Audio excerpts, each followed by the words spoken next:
Welcome friends. स्वागत है आपका आपके चैनल लर्न एंड ग्रो में। आज चैप्टर 5 कवर करेंगे हम, जिसका टाइटल है फोकस एंड फेसेट। जैसे कि पिछली वीडियोस में आप लोग देख चुके हैं, चैप्टर्स हम टोटल कवर करेंगे इस सीरीज़ में वो हैं 47, और जो टेबल में आप देख पा रहे हैं सीरियल नंबर 6, चैप्टर नंबर 5 जो है फोकस एंड फेसेट, वो आज हम पढ़ने वाले हैं। ये सेकंड टेबल रहेगी हमारी, सीक्वेंस जो है सीरियल नंबर 17 से लेके 32 तक, और ये थर्ड है। इनका मकसद दिखाने का है कि हम ये सब चीज़ें आगे कवर करेंगे अगली वीडियोस में।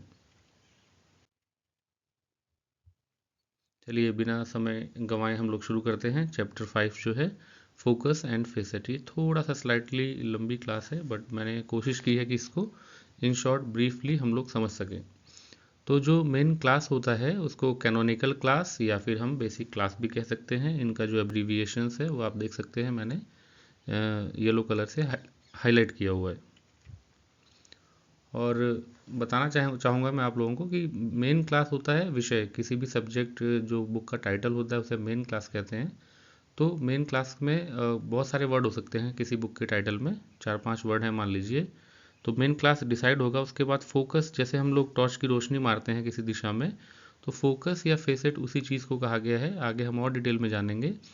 तो जो बेसिक फोकस होगा उस मेंस क्लास का, वो तीनों जो रंगनाथन साहब ने प्लेन बताए थे हमें, जैसे आइडिया प्लेन, लैंग्वेज प्लेन और नोटेशन प्लेन, तो इन तीनों में ही इक्वली अप्लीकेबल होगा। अगली स्लाइड्स में जिनको नहीं पता है मैं कवर करता हूँ कि ये प्लेन्स होते क्या हैं। तो तीन प्लेन हैं काम करने के, यानी कि जब क्लासिफिकेशन प्रोसेस से गुजरती है कोई किताब और क्लासीफायर जो है उसको क्लासीफाई करता है, तो जो स्टार्टिंग होती है थ्री प्लेन्स का मतलब तीन आयाम है उसमें काम करने का जो प्रोसीजर है। तो पहला है आइडिया प्लेन। आइडिया प्लेन में क्या होता है कि हम सब्जेक्ट को एनालाइज करते हैं, जो भी टाइटल दिया है, तो ये एक इंटेलेक्चुअल लेवल पे ही काम होता है। हम लोग उसको एनालाइज करते हैं कि किस विषय से संबंधित ये हो सकता है। दूसरा आता है वर्बल प्लेन। वर्बल प्लेन में क्या होता है कि जो बेसिक सब्जेक्ट है उस किताब का, उसको हम लोग आइडेंटिफाई करते हैं, और जो उसमें टर्म्स हैं उनको आइसोलेट, आइसोलेट टर्म्स मतलब जो जिन टुकड़ों से वो बना हुआ है उनको हम रीअरेंज करते हैं। और फाइनल जो होता है नोटेशनल प्लेन। नोटेशंस आप लोग जानते हैं, अल्फ़ा न्यूमेरिक जो सिंबल्स होते हैं उन्हें नोटेशन कहते हैं। तो जो बेसिक सब्जेक्ट का जो ट्रांसलेशन करते हैं हम लोग स्कीम के द्वारा, और बनाते हैं फाइनली जो हम नोटेशंस, उसको हम कहते हैं नोटेशनल प्लेन। तो तीन प्लेन्स ऑफ वर्क होते हैं क्लासिफिकेशन के प्रोसेस के दौरान ही। ये आप लोग पहले भी देख चुके होंगे वीडियोस में कि 8 स्टेप्स बताए थे रंगनाथन साहब ने, स्टेप 0 से स्टेप 7। तो अगर हम इनमें प्लेन की बात करें, जैसे उन्हीं प्लेन्स, तीन प्लेन्स ऑफ वर्क के द्वारा ही इन स्टेप्स का निर्माण किया गया होगा जहाँ तक मैं समझ पा रहा हूँ। तो आप ये देखिए कि स्टेप 0 से लेके स्टेप 4 तक जो है ये हमारा आइडिया प्लेन के अंदर कॉन्सेप्ट आता है, कि जब कोई एनालाइज करता है चीज़ों को तो raw title, full title, kernel title, analysed, transform title. अगर किसी भी सब्सक्राइबर को या स्टूडेंट को समझ नहीं आ रहा है तो प्लीज़ जो कॉलन क्लासिफिकेशन की प्रैक्टिकल क्लास है 1 और 2, आप उसको देखें, तो इनको हमने डिटेल में बनाया हुआ है। तो आइए आगे बढ़ते हैं। तो अगला आता है हमारा वर्बल प्लेन, जिसमें हम लोग टाइटल इन स्टैंडर्ड टर्म्स में लिखते हैं उस चीज़ को। और जो स्टेप 6 और 7 हुआ हमारा नोटेशनल प्लेन, जो बेसिक काम करते हैं हम लोग क्लासिफिकेशन के दौरान। तो जब हम उसको फेसेट नंबर वगैरह देते हैं और क्लास नंबर फाइनली बनाते हैं, तो वो आता है नोटेशनल प्लेन में। और ये थ्री प्लेन्स ऑफ वर्क के बारे में एक छोटी सी जानकारी है कि जैसे प्लेन ऑफ आइडिया में जो बेसिक क्लास होता है, तो वो बेसिक फोकस और बेसिक फेसेट के इक्विवेलेंट होता है। ऐसे ही वर्बल प्लेन में जो बेसिक सब्जेक्ट है वो बेसिक फोकस के इक्विवेलेंट, और नोटेशन में भी जो बेसिक क्लास नंबर है वो इक्विवेलेंट होता है बेसिक फोकस के। बात करते हैं हम फेसेट की। अब फेसेट और फोकस, मेन क्लास, ये सारी टर्मिनोलॉजी जो हम सुनते हैं कॉलम क्लासिफिकेशन में, उसमें एक बहुत ही महत्वपूर्ण टर्म है फेसेट। तो facet is a characteristic by which a class is divided grouped, यानी कि फेसेट एक पहलू है जिससे किसी भी क्लास को डिवाइड किया जाता है, उसके बाद ग्रुपिंग होती है, जो हम जानते हैं जैसे PMEST हमने पढ़ा है, जो फंडामेंटल कैटेगरीज हैं, तो उन्हीं को क्या कहा गया है, फेसेट। और हर मेन क्लास जो होता है वो हमेशा फेसेट में डिवाइड होता है, और जो फेसेट में इंडिविजुअल नंबर होता है उसको हम कहते हैं फोकस।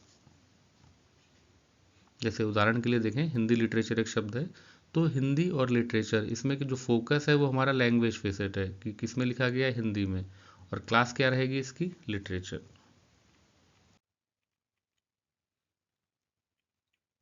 अब फेसेट का एग्जांपल लेते हैं, जैसे कि बेसिक क्लास लिटरेचर है, तो लिटरेचर में ही कैरेक्टरिस्टिक वाइज हम बात करें तो चार ट्रेन्स बनेंगी। ट्रेन्स कुछ नहीं है, ग्रुप है। ट्रेन्स यहाँ पे ग्रुप को कहा गया है या फिर सेपरेशन को। तो आप देखिए आइडिया प्लेन, अगर हम इसको सिंथेसाइज करेंगे, शुरुआत करते हैं, तो लिटरेचर जो है वो बेसिक क्लास में ये लैंग्वेज हो सकता है, लिटरेचर का फॉर्म किसी फॉर्म में है लिटरेचर, ऑथर ने जो लिखा है वो, या फिर किस काम का, वर्क कैरेक्टरिस्टिक में। वर्बल प्लेन में क्या होगा, कोई सब्जेक्ट होगा, जैसे नेम ऑफ द सब्जेक्ट। ये चारों फेसेट, ये जो हमने लैंग्वेज, फॉर्म, ऑथर, वर्क है, ये सब इसके फेसेट्स हो गए। और नोटेशनल प्लेस में प्लेन में जो होगा, जो क्लास नंबर बनेगा इस लिटरेचर का, तो ये नोटेशनल प्लेन में भी चारों फेसेट जो हैं दर्शाए जा सकते हैं। और इन चार फेसेट्स को, जो हमारा लिटरेचर रहेगा बेसिक क्लास, इसमें चार ट्रेन कैरेक्टरिस्टिक हो सकती हैं। तो आप जब शेड्यूल यूज़ करते हैं तो उसमें देखते हैं ऊपर लिखा रहता है, तो ओ यहाँ इंडिकेट कर रहा है हमारा लिटरेचर को। तो P, P2, P3, P4, P है पर्सनालिटी, तो सेकंड में क्या हो सकता है, फॉर्म, फॉर्म ऑफ वर्क, या फिर ऑथर ऑफ लिटरेचर, यानी लिटरेचर साहित्य जो है किस ऑथर का है। और P4 हो गया वर्क। तो इसको इस फॉर्म में भी लिखा जा सकता है कि वो हमारा मेन क्लास है, उसका जो हमारा फेसेट्स हैं, तो लैंग्वेज, फॉर्म, ऑथर या वर्क। ये सब चीज़ें ज़रूरी हैं जानने आपको, क्योंकि जब आप क्लासीफाई करेंगे डॉक्यूमेंट्स को, तो जब हम शेड्यूल्स में जाते हैं तो ऊपर टाइटल के जस्ट बाद लिखा रहता है उस जो मेन क्लास के बाद, कि आप जो शब्द ढूंढ रहे हैं इस मेन क्लास में, बेसिक क्लास में, वो किस फॉर्म में ढूंढ रहे हैं, कौन सा फेसेट है, आप लैंग्वेज फेसेट में चाहते हैं या फॉर्म, ऑथर, वर्क। तो वही ये चीज़ समझाई हुई है। और ये जैसा बताया अभी, ये जो चैप्टर है शेड्यूल्स का, उसके हेड पे लिखा रहता है सभी में। और ये जो फेसेट फार्मूला होता है, ये फार्मूला कहेंगे इसको, P2, P3, P4। तो इसमें क्या है, ये हेल्प करता है हमको सीक्वेंस बनाने में, कि जो भी फेसेट होंगे किसी मेन क्लास के, उसको किस ऑर्डर में अरेंज करना है क्लास नंबर बनाने के समय। दोस्तों मैं उम्मीद करता हूँ आपको वीडियोस पसंद आ रही होंगी, और वीडियो से भी इम्पॉर्टेंट है कि जो कॉन्सेप्ट हम डिस्कस कर रहे हैं, थ्योरी पार्ट हो या प्रैक्टिकल पार्ट हो, अगर आपको समझ में आता है तो प्लीज़ इसको लाइक, शेयर, सब्सक्राइब जरूर कीजिएगा। आगे बढ़ते हैं, फेसेट का एग्जांपल लेते हैं। जैसे क्लास नंबर है O111, 2J64, 55। अब ये हमने कोई एक क्लास नंबर है हमारे पास, तो आप ये समझने के लिए बताया गया है कि जो इसमें 111 लिखा हुआ है या फिर 2 लिखा है, J64 है, 55, ये सब इसके फेसेट्स है। और हम बात करते हैं आइसोलेट की। तो फेसेट में जो भी डिवीजन होता है, यानी फेसेट का फर्दर डिवीजन जो होता है, उसे हम आइसोलेट फोकस और या फिर सिंपली आइसोलेट कह देते हैं। बात करें कंपाउंड फोकस की, तो जो सब्जेक्ट होता है वो बेसिक क्लास हमें पता है, उसमें क्या हो सकता है कि एक या एक से अधिक आइसोलेट हो सकते हैं। तो जब हमारा subject made of a basic class and one or more isolate is said to be compound class. तो बेसिक क्लास में अगर एक या एक से अधिक आइसोलेट्स रहेंगे तो उसको हम कंपाउंड क्लास कहते हैं। और जो कंपाउंड फोकस होगा वो इक्वली एप्लीकेबल होगा, वही जो हमने पढ़ा था अभी, plane of idea, language and notations. Compound focus focus जो है CDF, जिसका कोड है, एब्रीवेशन है, तो उसमें एक फेसेट होगा तो उसको हम बोलेंगे फर्स्ट ऑर्डर का है, दो फेसेट्स होंगे उसमें बोलेंगे सेकंड ऑर्डर का है। और एक चीज़ और, कोई भी जैसे क्लासिफिकेशन स्कीम आप लोग सीख रहे हैं या थ्योरी पार्ट हम लोग कवर कर रहे हैं, बिल्कुल मत घबराइए कि कुछ चीज़ें सर के ऊपर से जा रही हैं या कुछ चीज़ें हम ग्रेस्प नहीं कर पा रहे हैं। तो जो प्रैक्टिस है, चाहे प्रैक्टिकल पार्ट की हो चाहे थ्योरी रीडिंग की, तो उसको करते करते हम लोग उसको फेमराइज हो जाते हैं, तो कॉन्सेप्ट हमें समझ में आने लगता है। तो जितना नीड टू नो बेसिस है, जैसे आप जिस चीज़ के भी स्टूडेंट हैं, आप उतना समझिए जितना आपको एग्ज़ाम पैटर्न में हेल्प करता है, और अच्छा समझ पा रहे हैं, तो यही हमारा एम है। अब देखिए कंपाउंड फोकस का एग्जांपल लेते हैं। इसमें कॉलम बने हुए हैं, compound class number, compound term second column है, और ऑर्डर। तो उदाहरण के लिए देखिए L185, ये है हमारा कंपाउंड टर्म हो गया ऑप्थेमोलॉजी के लिए, तो फर्स्ट ऑर्डर का हुआ। लेकिन इसमें जब हमने आगे लगाया कॉलन और 4, तो ये आगे चला गया, तो डिजीज़ ऑफ द आई, यानी उस विभाग के हम उसमें कोड में गए तो डिजीज़ ऑफ द आई की बात कर रहे हैं सेकंड ऑर्डर में। और कॉलन 6 हो गया, तो हमारा मान लीजिए था title, treatment of disease of the eye. तो ये जो चीज़ हमने थ्योरी में डिस्कस की हुई है, वही हमने एक टेबल के रूप में समझने की कोशिश की।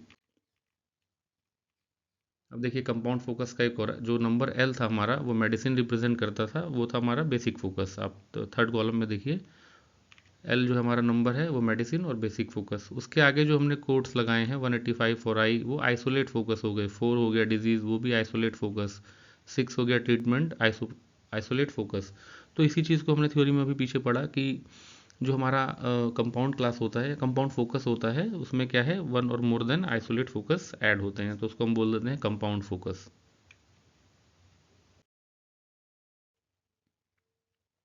इसमें फंडामेंटल कैटेगरीज हैं, ये इसी टॉपिक के अंडर में आता है, तो इसको आप लोग पहले भी जान चुके हैं क्लासेस में।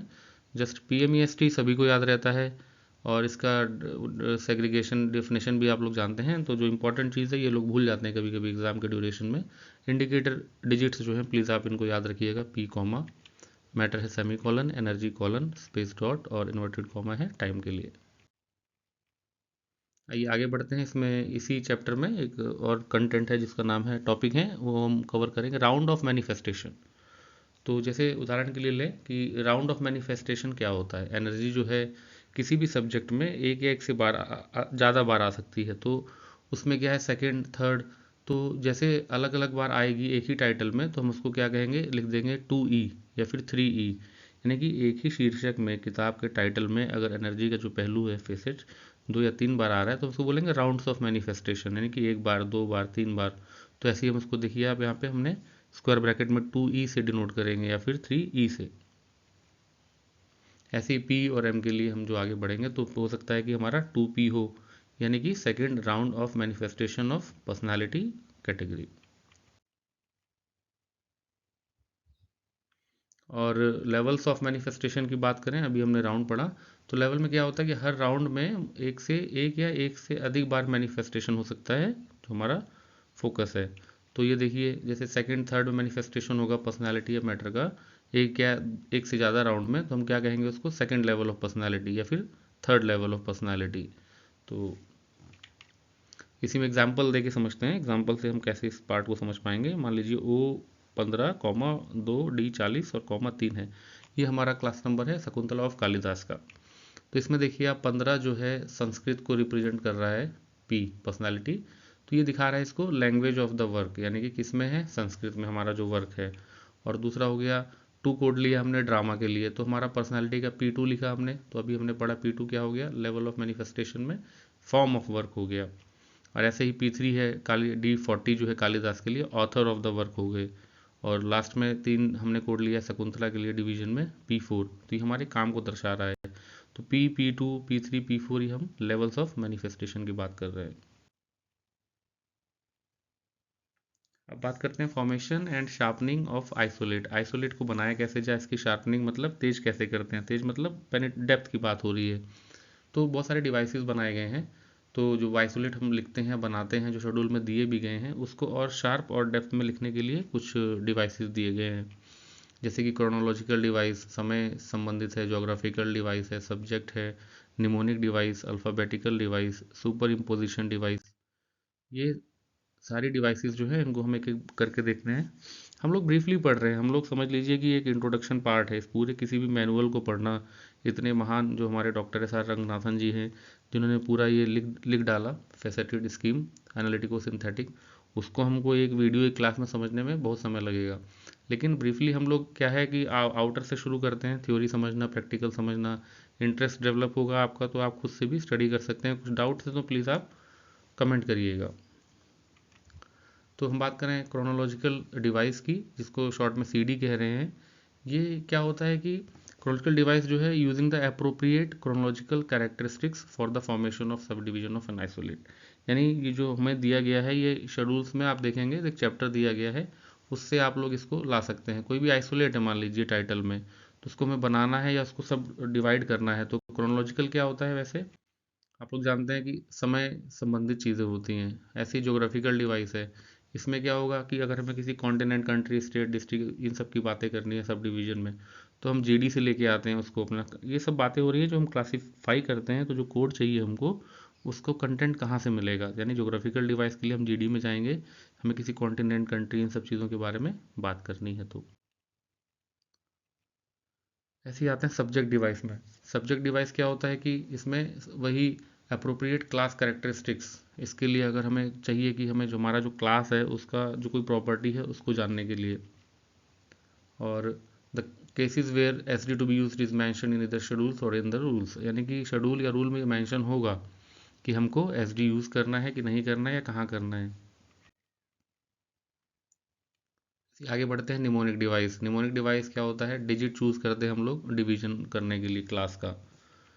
तो इसमें देखते हैं ये this part apart from the scheduled mnemonics, उसके शेड्यूल जो निमोनिक्स दिए गए हैं उसके अलावा ये चीज़ें रहती हैं।